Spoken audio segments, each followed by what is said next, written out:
Fala pessoal, beleza? Professor Eduardo Kran aqui com vocês novamente.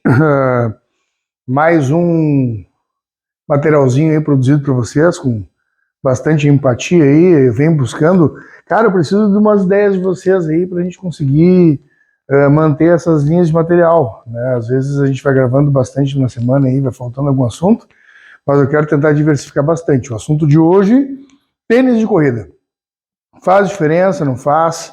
Corre de pé descalço, não corre? Ajuda na esteira, não ajuda? O que é interessante para quem busca maximizar a performance na corrida? Apoio da PhysioWork, né, que é uma plataforma de venda de materiais, cujo qual a gente trabalha junto há bastante tempo, e dessa forma a gente vai produzindo esses vídeos, né, em conjunto para que chegue até vocês não só um material gratuito, mas também um material disponível nas plataformas. Então, segue lá a gente no Instagram, tanto no meu Instagram, educran, arroba educran, né, e também arroba PhysioWork, e aí vocês vão ter todo o acesso a todos os nossos materiais, inclusive a um material gratuito que também está disponível na página deles, tranquilo? Então vamos lá. Pessoal, esse material que eu trouxe para vocês hoje é muito importante. Eu estou fazendo um mestrado em otimização e alto rendimento performance, e a gente vem estudando alguns assuntos bem interessantes. Como eu trabalho muito com biomecânica, análise de movimento, né, transferências de acessórios de outros movimentos para melhora de capacidades físicas específicas, até em detrimento de um conjunto de outros movimentos, como no powerlifting, por exemplo, né, que é o meu carro-chefe. Eu achei muito interessante esse assunto que a gente abordou na última aula. Eu queria trazer para vocês, porque são assuntos que são de grande demanda. Então, muito embora a gente tenha vários atletas de corrida, atleta não é uma peça que a gente encontra em qualquer lugar, e atleta é uma realidade no mundo. Se a gente for pegar os 7 bilhões de pessoas do mundo, a gente tem um percentual muito ínfimo de atletas mesmo, e aí quando a gente fala em alta performance e atletas que adquirem excelentes resultados e até vivem do próprio desporto, é raríssimo, né? Não é tão comum quanto a gente acha. Achei muito interessante esse assunto, né? E para tratar dele, a gente precisa primeiro entender a importância da biomecânica da marcha e da corrida. Então, quando a gente fala em biomecânica de marcha, a gente fala de todos os grupos musculares e todo o nosso esqueleto axial e apendicular, principalmente a apendicular inferior na hora que a gente vai correr.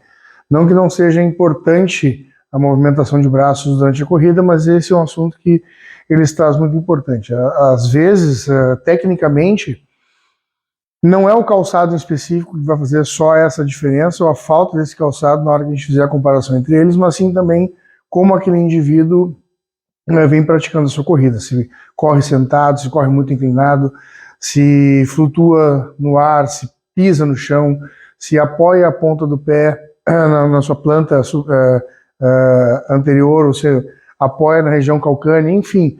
Todas essas técnicas de marcha e de corrida, elas são muito importantes na hora de a gente desenvolver e performar, tanto em pequenas, médias como longas corridas, até de pequena, média e grande duração. E aí a gente pode até utilizar a parte dos velocistas mesmo, muito embora eles utilizem sapatilhas, né? Não fiquem fora desse contexto geral que a gente está falando de aí 10, 15 quilômetros, 20, 25 quilômetros e até 42 km numa maratona, tá, pessoal? Então, muito importante a gente saber que o impacto da marcha da corrida, né, ele pode diminuir a performance. Aqui eu botei a diminuição do impacto como um preditor de aumento de performance. Por quê? Exercícios dentro do treinamento de força, por exemplo, a gente tem alguns atletas de corrida aqui no comando e a gente insere no programa deles de treinamento os exercícios básicos. Por quê? Hoje a gente tem estudos que comprovam que a resistência muscular e a força da resistência muscular em atletas de corrida, principalmente no sprint final, fazem com que esse atleta não quebre tão próximo desse sprint final ou consiga realizar esse sprint final sem quebrar. O desgaste dos músculos isquiotibiais, do quadríceps, do solear, da musculatura plantar, dos gastrocnêmios durante a corrida é muito grande. Então, ela começa como um anaeróbio predominantemente glicolítico, aí a gente fala nos sistemas de via metabólica de obtenção de energia, e entrando no estado estável, no state state, vai predominantemente aeróbio, sistema de oxidação de gordura. Só que existe um impacto, né, que esse corpo recebe tanto cinematicamente quanto cineticamente avaliando, para poder realizar essa marcha. E esse impacto se dá nessas articulações, começa pelo pé, vai no tornozelo, vem no joelho, vem no quadril, translação de quadril, vem para coluna, vem sacro, coluna, geral de uma forma geral, até finalizar na região superior. Às vezes a gente encontra alguns atletas que têm até dor nos acrômios por conta de uma corrida errada, de uma flexo-flex, movimentos de flexo-extensão do ombro de forma errada durante a trajetória da sua corrida. Isso pode acontecer muito, cervicalgia, por exemplo. Então, quando a obtenção de resultados ela precisa passar por uma análise biomecânica, a gente também prevalece principalmente pelo que e como esse impacto está interferindo na atuação desse atleta ou dessa pessoa que quer correr longas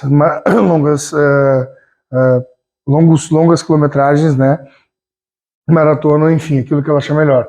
Então, para a gente conseguir ter um aumento de performance, a gente tem que diminuir esse impacto de lesão.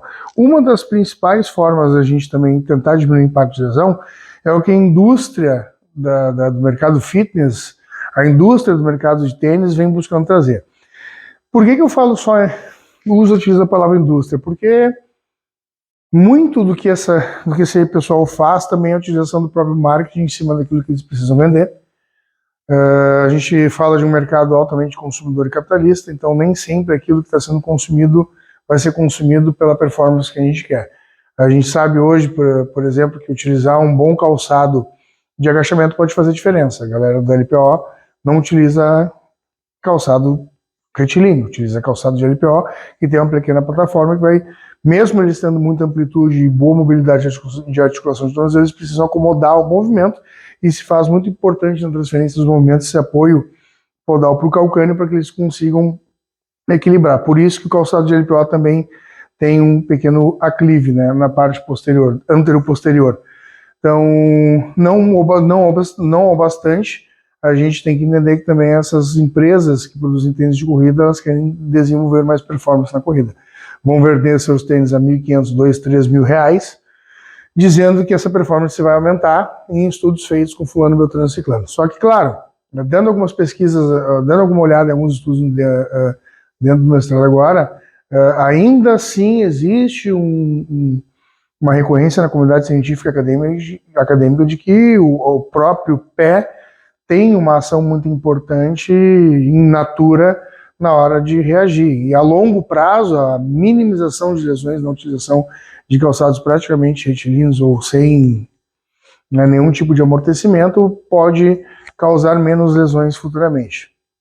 Mas vem surgindo outros tênis agora com fibra de carbono, né, que mostram impactos articulares menores, inclusive uma obtenção de resultados em rendimento na economia de corrida. Economia de corrida, para a galera da corrida, é uma palavra muito utilizada, porque ela enseja uma comparação de diversos fatores. E os tênis mais pesquisados hoje, e aqueles que vêm com fibra de carbono, que são mais vendidos, são o Nike Vaporfly, o Alphafly e o ASICS Meta Speed Sky, se eu não me engano.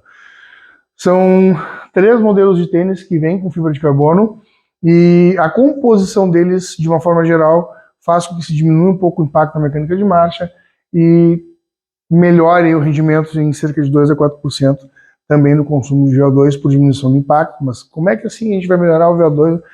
A gente tem que lembrar que o corpo humano ele é aerobiótico, e o nosso coração, por exemplo, ele tem um grande volume sistólico e manda sangue tanto para as periferias, né, quanto para pequena e grande circulação. Dada essa situação, a gente tem um retorno venoso muito grande da região dos membros inferiores para frente. Então, quanto menos impacto a gente sofrer nessa região dos membros inferiores, maior vai ser a possibilidade de a gente conseguir ter um retorno venoso mais eficiente. O quebrar é um índice de entrar no segundo limiar aeróbico muito mais rápido do que o imaginado, e a gente entra em acidose metabólica e acaba quebrando. Mas o desgaste muscular pode levar a esse segundo limiar de uma forma mais rápida. Por isso que o treinamento de força para membros inferiores é muito importante para a galera da corrida. Não estou dizendo que a galera da corrida tem que ter 200 centímetros de perímetro de panturrilha, nem 15 mil centímetros de coxa. Não, porra, não é isso, mas tem que fazer uma musculação, tem que treinar.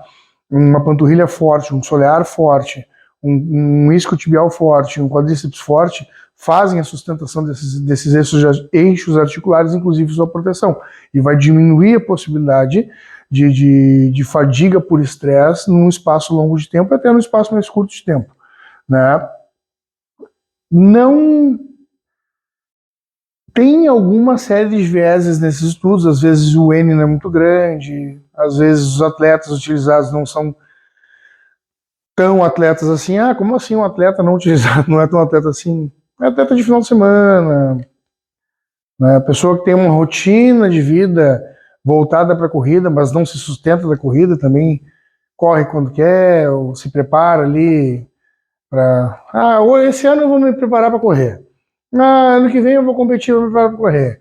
Ah, no outro ano eu competi 3 vezes. Ah, esse ano eu não estou a fim de competir. Um atleta, você sabe que um atleta de verdade, que depende do esporte, inclusive sustenta a sua família através do esporte, um atleta profissional, ele não tem essa opção. Ele tem que correr, correr, correr e acabou. Ponto final. Depende, ele depende disso até, inclusive, para a sua rede de patrocinadores, né?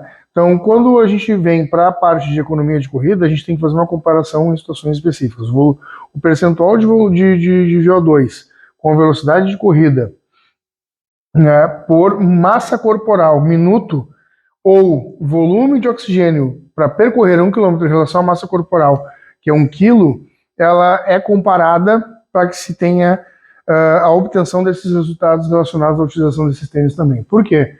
Porque não só essa troca matemática entre volume de massa corporal e volume de oxigênio por minuto dentro da corrida e a própria velocidade da corrida, para que se tenha aqui, cadê? O aumento de performance na diminuição do impacto, que vai ficar em torno desses 2 a 4%, que foi o que se chegou nessa avaliação desses estudos que foram utilizados com esses tênis aqui, né? Equivapor, AlphaFly e ASICS Meta Speed Sky.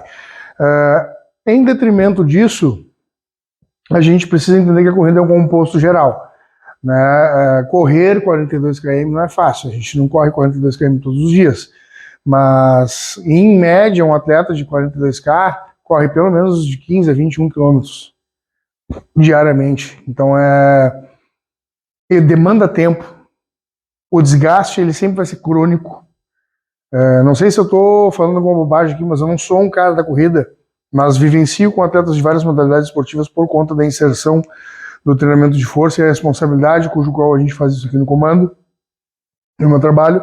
Então eu acabo vivenciando com outros colegas, inclusive outros atletas de outras modalidades, que vêm nos procurar pela forma com qual a gente trabalha e com a seriedade com que a gente aplica o treinamento de força nas demandas esportivas.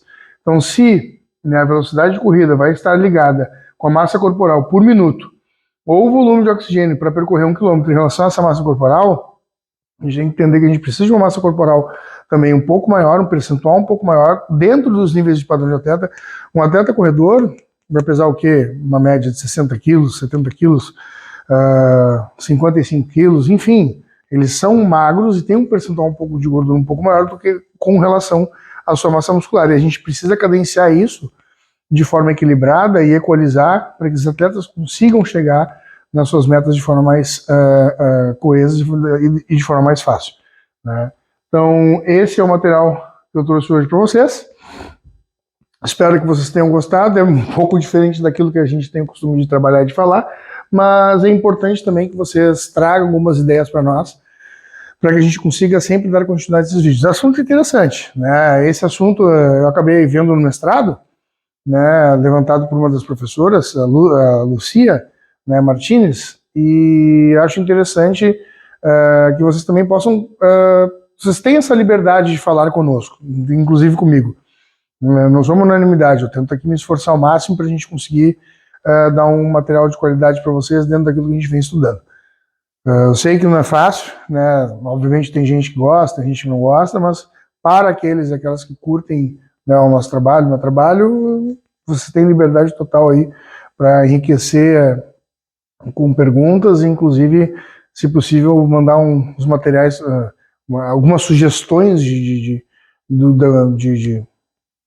outros vídeos que a gente possa gravar para dar continuidade aí no canal, tá, pessoal? Então agradeço a vocês, um beijo, abraço, não esqueçam de ir lá na Physiwork, não se esqueçam de dar um like, de curtir no YouTube, no Instagram.